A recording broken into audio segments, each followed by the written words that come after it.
السلام علیکم ورحمۃ اللہ وبرکاتہ۔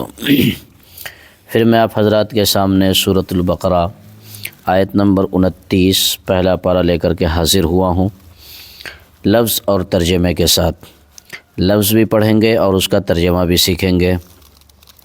اعوذ باللہ من الشیطان الرجیم، بسم اللہ الرحمن الرحیم۔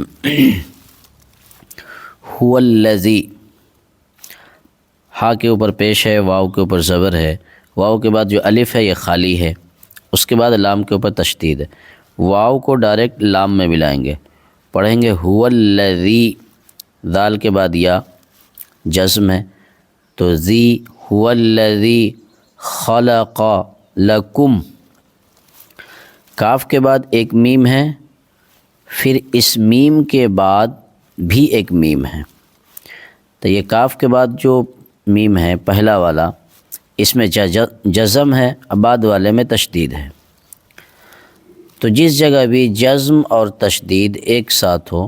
تو جزم کو چھوڑ کر کے تشدید کو ملا کے پڑھتے ہیں۔ تو اس کاف کو ڈائریکٹ ہم دوسرے والے میم میں ملائیں گے اور پڑھیں گے لکم ما، میم کے بعد پھر الف ہے تو ما، لکم ما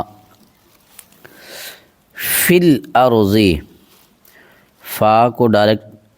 لام میں ملائیں گے، فا لام زیر، فل الف خالی ہے نہیں پڑھا جائے گا، پھر یہ الف را میں ملے گا، فی الارض جمیعا، جمیعا، ثم استوى، سا میم میں ملے گا کیونکہ میم کے اوپر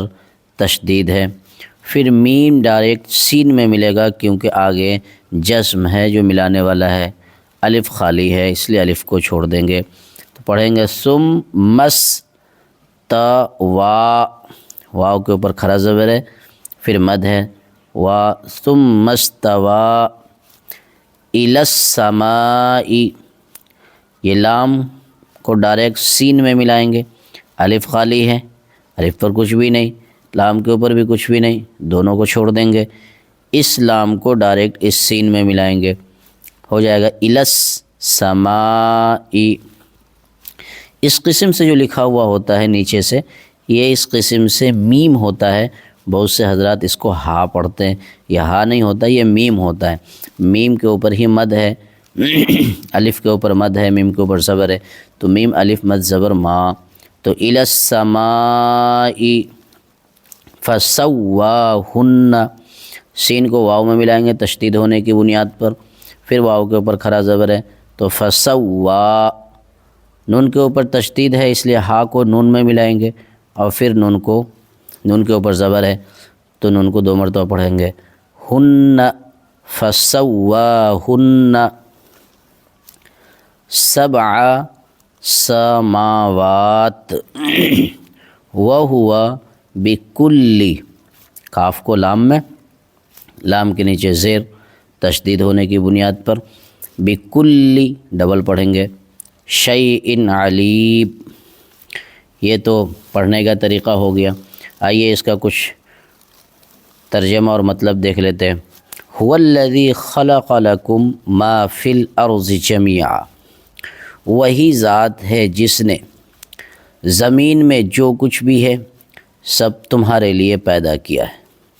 ثم استوى الی السماء، پھر وہ آسمان کی طرف متوجہ ہوا، فسواہن سبع سماوات، تو ٹھیک ٹھیک 7 آسمان بنائے، وہو بکل شیء علیم، اور وہ ہر چیز کو خوب اچھی طریقے سے جاننے والا ہے۔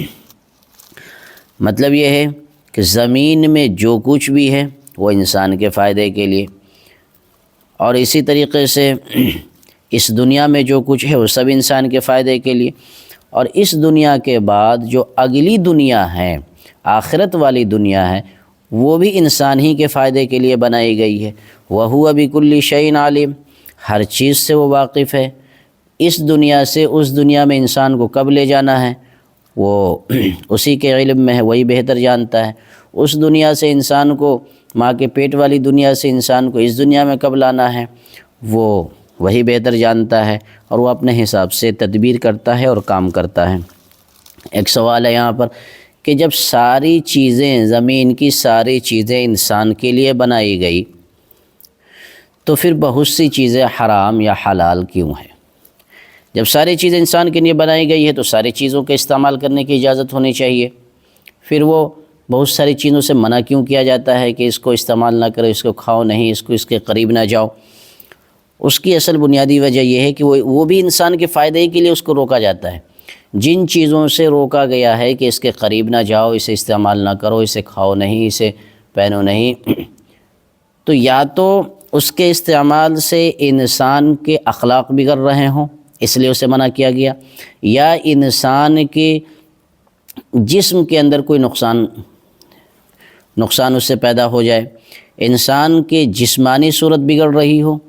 کوئی بیماری اس کی وجہ سے پیدا ہو جائے اس وجہ سے، اور یا نہیں تو انسان کی اخلاقی خرابی پیدا ہو رہی ہو اس وجہ سے منع کیا گیا۔ اور اگر اجتماعی صورت ہے تو اجتماعی نظام کے اندر کوئی گڑبڑی پیدا ہو رہی ہو، اس وجہ سے جو بھی چیزیں منع کی گئی ہے اس میں کہیں نہ کہیں یہ عنصر اور یہ وجہ ضرور پائی جاتی ہے، یا تو اخلاقی خرابی سے بچنے کے لیے منع کیا گیا، یا پھر جسمانی خرابی سے بچنے کے لیے منع کیا گیا، اور یا نہیں تو پھر معاشرتی خرابی سے بچنے کے لیے اس چیز سے منع کیا گیا ہے۔